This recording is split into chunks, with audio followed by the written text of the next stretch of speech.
Hello guys, welcome to my channel. Today's tutorial is on how to make this beautiful palazzo pants. You will need your paper for drafting, your tape rule, your scissors, and of course your fabric. Take your palazzo pants pattern from the crotch line. Come down by 5 inches.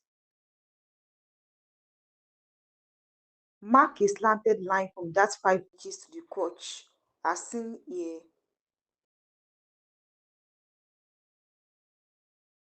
From that 5 inches, mark a slanted line to meet the hip, as seen here.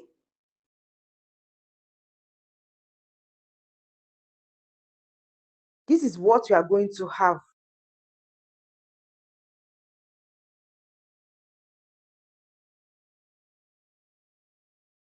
Go ahead and slash and spread the pattern. You can place the pattern directly on the fabric and spread according to your desired fullness.